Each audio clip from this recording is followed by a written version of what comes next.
Sing mirsani tesih kathah Mbak Umi. Nggih Mas Dalang. Nggih, Mas Petruk. Mas Petruk. Aja nyebut Mas Dalang nyebut wayange bae Mbak lah nyong rikuh. Oh, lah kenapa? Ya ora apa-apa. Oh iya, Mas Sing Petruk. mirsani niki tesih kathah bapak-bapak, ibu-ibu. Nggih. Antusias sanget warga ngriki, Mbak. Nggih, leres. Langgi wau siang kena enten arak-arakan jenengan wau pirsa napa mboten napa jenengan tesih sare. Wow, tesih bobok. Wah, masih bobok. Aku malah enggak bobok. Oh, jenengan mboten bobok. Ora bubu. Lah nyong bubu bareng karo jenenganmu nang jero sih. Oh iya, ning sofa mau ya. Transit iya yang turun nang sofa lah. Ora apa-apa nyong turu ding-ding ae asal nyong ngantuk mesti merem. Iya. Iya. Ning pun matur nuwun banget mun disediani werna-werna nggih, Mbah. Nggih. Napa malih niki sotone jan buket banget niki. Oh niki soto, Mas. Soto. Oh. Teng Ponorogo napa enten soto? Wonten, tapi benten ketingale. Oh beda. Ya. Nang kana apa nek iwake? Ten mriko nganu. Kayaknya enggak ada tokolane ini. Oh, ora ana kecambahe? Ya. Ora ana kecambahe. Berarti bihun terus iwak. Ayam. Ayam ya. Terus sambel ya biasa lah ya. Terus daun-daunan yang ijo-ijo itu yang kecil-kecil ya. Iya. Nah, jan. Ini sotone wong kene ya enak, Mbak. Ora Enak. beda karo ning nggonku ya kono ya ana soto. Oh, niki sanes daerah jenengan to niki? Oh, ya utuh, ki nyong bodo cangkene. Oh. Ning nyatane nyong kaya sedulur karo wong kene padahal nembe perdana iki lho, Mbak. Oh, nggih. Nggih Mriki niku wayangan saben taun, Mbak Umi. Oh, nggih. Nanggape niku dalang Kebumen sering. Biasane ngoten. Punden kula Pak Samijan Hadi Waluyo. Oh, nggih. Wis ping 8 nang kene lho, Mbak. Masya Allah. Terus kakang kula Mas Wahyu Eko Saputra pun nate mireng napa dereng? Dereng. Niku Cilacap. Oh, nggih. Mbok pilih bapak kula Pak Dalang Eko Suwaryo nggih. Mbok pilih langganan kali ngriki. Nggih. Nggih. Ning dilalah kula kali jenengan sing kan sowan wonten mriki. Nggih, mugi-mugi tahun-tahun berikutnya saged sowan melih nggih, Mas. Amin. Nggih, mboten namung teng mriki tok, Mbak lah. Lah pripun? Nggih teng desa sanese nggih. Oh, nggih. Nggih, mugi-mugi ketularan. Ya, amin. Nah, biasane angger cocok tuli penyakitnya menular kok kaya niku Bapak Ibu. Nggih. Mulane dilipur, Mbak. Nggih. Niki nyuwun sapi gunung dijenggleng saking Mak Enok Juragan Gethuk. Nang Ponorogo apa nang Gethuk, Mbak Umi? Wonten. Kok enten Gethuk? Wonten no. Gethuke gethuk apa kan acara kanang ngarani? Gethuk apa ya? Gethuk telo. Ya gethuk ya saka telo ya. Ora angger nang nggonku, gethuk kuwi ana sing gethuk lindri, gethuk coklat, gethuk putih, iku angger. Heeh, enek gethuk putih, gethuk ijo. Iya. Sing pink. Nek pink kuwi lindri. Oh, lindri iya. Lindri lindri. Iya, gawane kang ngaring telo. Telo Pak Butin kacarang kene apa miki? Bolet ya. Budin pada baik. pada bae karo nggonku. Lah. Wah, budine kene ya gede-gede mempur-mempur mesti. Mulane gethuke isa punel kuwi. Mangga Mbak, jengleng Mbak Umi. Niki kula piyambak. Piyambak mawon. Oh nggih. Dewek be mengatasi kok. Bisa diatasi kan? Nggih. Iya. Saben bengi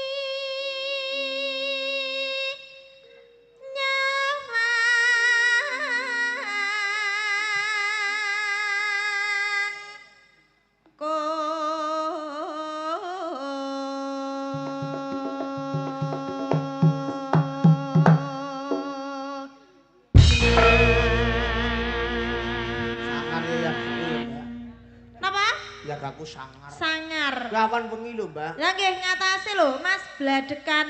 Lah jenengan pirsa piyambak, Mbok. Wau enjang jam 3:30 saking menganti. Nggih, nggih. Booking mriki jam 09.00. Nggih. Jam 09.00 terus ngaso sedelang ngopi gen pada labu maning. Nggih. Iya. Terus wau mulai napa wayangan siangnya jam pinten? Jam 10:30 antara. Jam 10:30. Nggih, soalnya niki gamelane duking mriki jam 9 lebih. Oh, ngoten. Tata-tata niku mandan mulur waktune, Mbak. Nggih. Nggih, nyatane wau siang nggih sing mirsani nggih kathah. Oh, nggih. Iki rebutan niku sih. Oh, gunungan. Gunungan niku sing ngaten palawijane. Niki wau nggih sami anu Pak, Bu, rebutan gunungan. Oh, nggih. Apa ya nek ngarani rebutan gunungan nggih? Ya gunungan. Gunungan nggih, Pak, Bu. Oh iya. Gunungan sing isine sayur-sayuran. Nggih. Napa teng wetan enten, Mbak? Wonten. Ah, jan nyong ora gaul nyong ora tau dolan ngetan sih lah. Sekali-kali nyong digawang ngetan ya, Mbak. Lah nggih to, jenengan nggih dolan ngetan, ngoten lho. Mong Solo lah ya. Nggih, ten Solo nggih mboten napa-napa, ten Ponorogo nggih. Monggo. Teng kos mawon lah. Ten kos kula. Nggih. Sisan goleti gunungan. Ya ora ono ning kosku kok gunungan. Ora maksudnya sing ngagiana baritan. Oh. Yang kena anak ora nang Solo. Ya. Iya. Tengah suka gampang. Yen memacan namung karo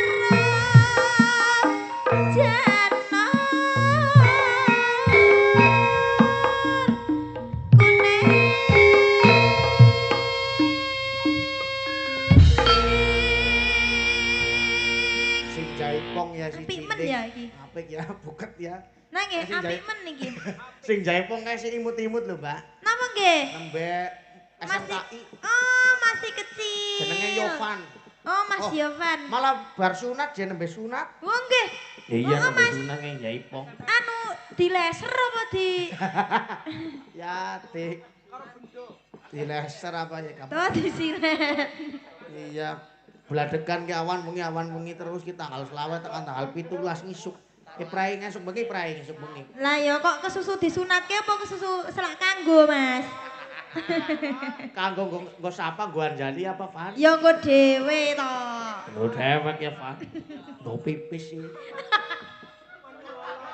Apa arep manualan disit, Van? Manualan. Wes stop.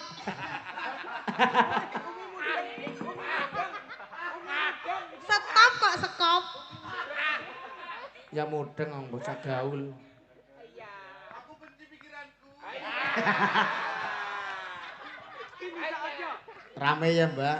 Nggih lah. Rombongan anggar bujang-bujang nom-nom kena rame. Nggih. Ora tau turu. Oh nggih, niki saking prihatin. Saking priyatine. Nggih. Malah sindene sing pada kademen.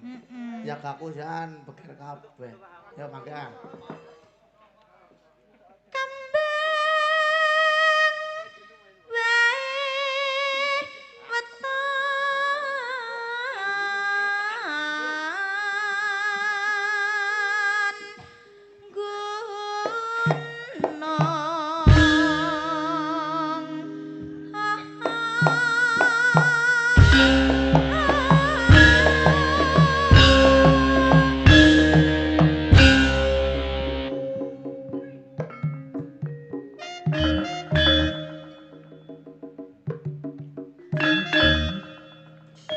Isih. Sing nyaron semangat banget kayak ora tahu-tahu. Siapa Firly? Lah ya. Oh, Nganggo aslinya kayak gini, kecret Mbak. barang. Nganggo apa? Kecret. Nganggo keceret barang. Nah, Firly ku aslinya ket mau nang pengen mijeti Nova. Oh, nakal toh. Wong mau kan tekan kene kaume nuntun-nuntun Nova ya. Nyong ya mudeng karepe apa nyong ya ngerti nyong meneng bae. Wah, dituntun-tuntun. Wis bene masah nom ya ngono kuwi. Iya. Sampeyan rak ya ngono to, padha to? Ora. Ora. Ora. Nyatane kena Firly terus mutung. Wah, ora Nabi Awan nyong bodoh ah. Ora Nabi Awan Novaku dijaluk. Ya kuwi sih.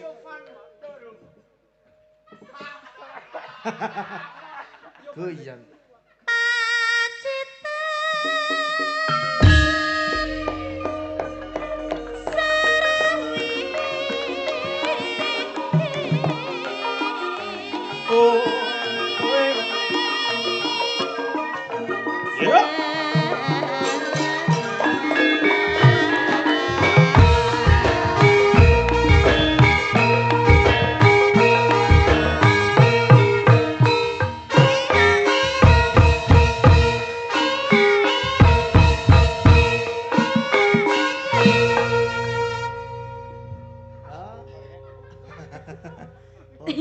Ngopo to kok mesti guyu iki?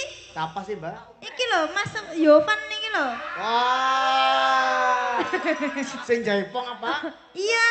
Aduh wis kelalen karo sing nang omah. Wis kelalen karo ibu. Ora kelingan. Nak, mangke mampir kriyen, Nak. Ya biasane iki. Lho, pun gadah ibu. Maksudnya pun gad Calon mertua. Oh. Oh, nyaman banget calon mertuane Yovan. Oh, ngoten. Nggih. Niku nggih sinden, Mbak, calone, Mbak. Lah ya padahal bar sunat ya. Lah kowe kena salah Dirasmen. pengen dinggo. Oh iya. Iya bener. Nggonku lho ora aku kanggo nganti ngeteter.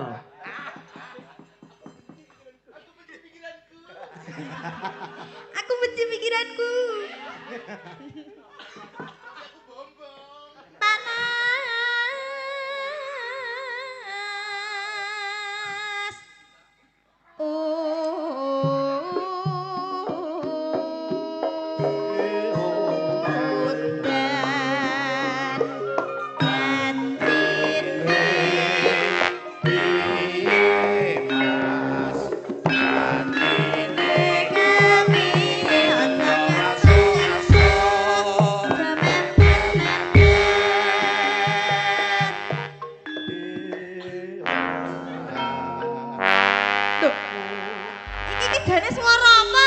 Kene iki rombongan kumplit, Mbak.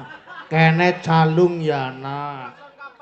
Klakson kapal ya, Nak. Nah iya, aku Slompret. iki mau kaget lagi nyenggaki janjine lah kok tot ngono apa? Jangan kreatif sih. Nah ya terlalu kreatif. Sing orjen kayak kreatif banget. Anu dasare bocah umblung sih lah. Panas udan panas aling-aling caping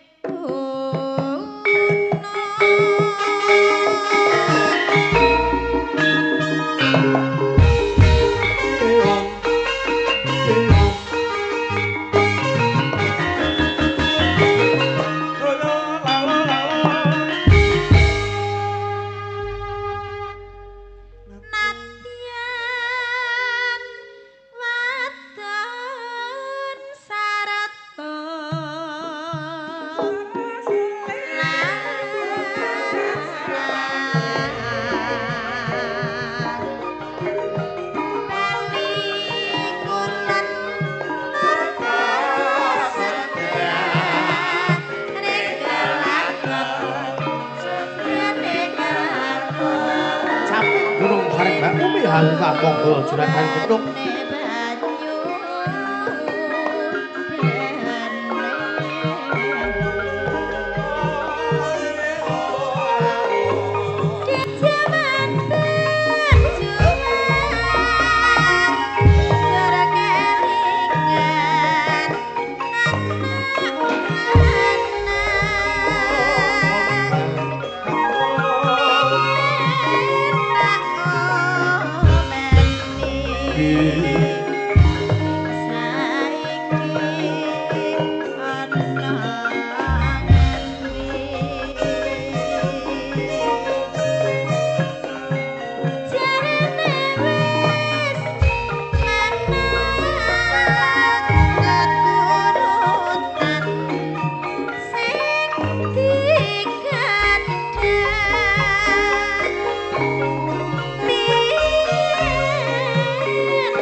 tampaning kendang jaipong. Oh iya. Mas Yowan selak pengen ngendang. Sekar bisa.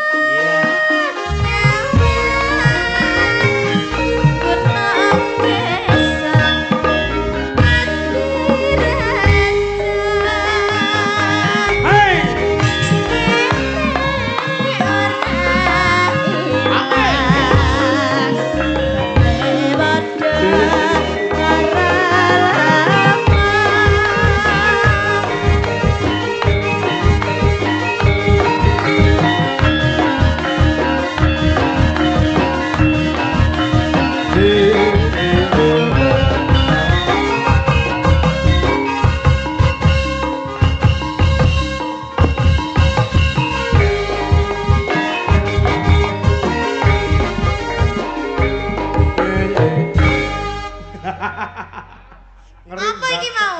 Hah? Kok suwuk kersane ngalah? Kreasi baru. Kreasi. Oh iya ya. Suwukan budet Ini terus sudah. malah. Sudah. Mangke riyen, Mbak. Oh, mangke riyen. Tunggal malih, Mbak. Kapilut. Heeh. Mau Mboten. enten sing nyuwun.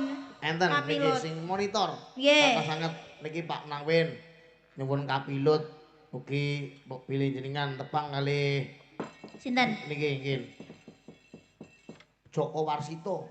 Salam kagem Pak Joko Warsito lan Dwijo. Penggemare Mbak Umi Hafifah. Oh nggih, matur nuwun. Ngendika kali Mbak Umi request Pripun? saking Pak dosen lan Bu dosen.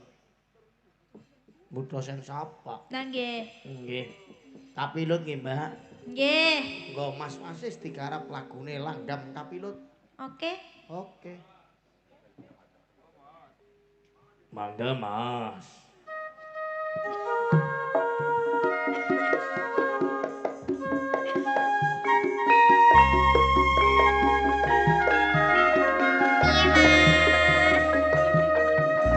Mandan kelalen. Ora tau metu.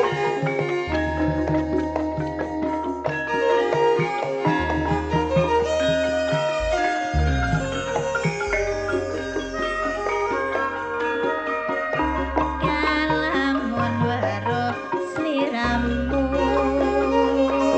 batin iki anane tansahmu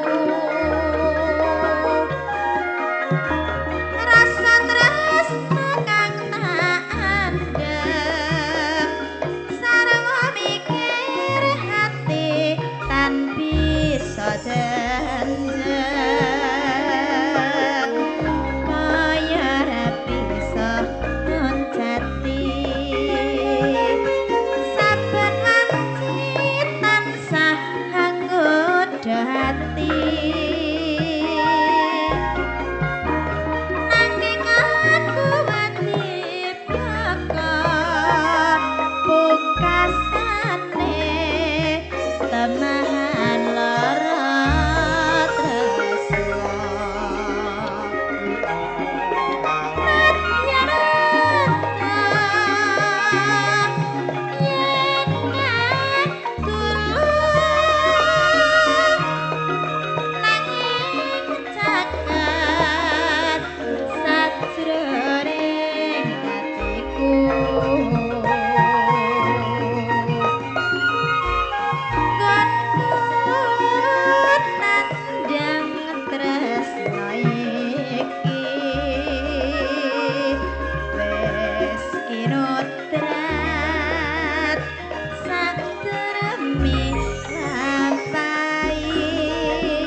niki sing kripto sinten, Mbak?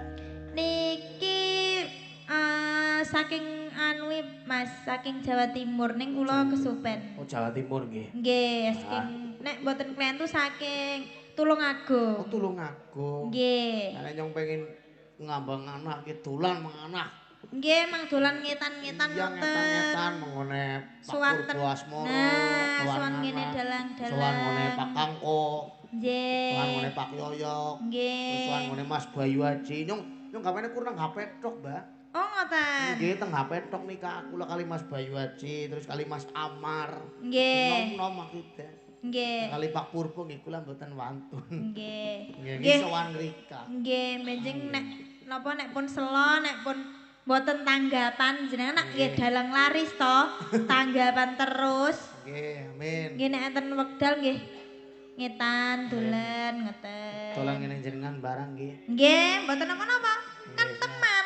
Nggih, kita kan cuma teman. Nah ya serawung. Iya, serawung ki penting lho, Mbak. Betul. Ngangsu kawruh mersudi ngelmu. Iya. Iya. Bareng karo Mas Ramdan ngesuk lah. Ya, oke. Esuk ya mbok kapan ngrenyong kober. Terus sambung, Mbak. Kula sawah sapa ngandut. Iya.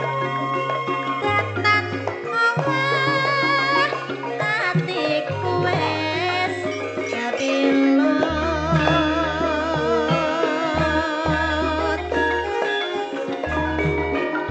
Saya bebungah rasaku lamun bisa cacakatan selera. Ngaturaken gunging panuwun Mbak Umi Hafifah. Sami-sami. Mejang kapan-kapan saged bergabung malih. Amin.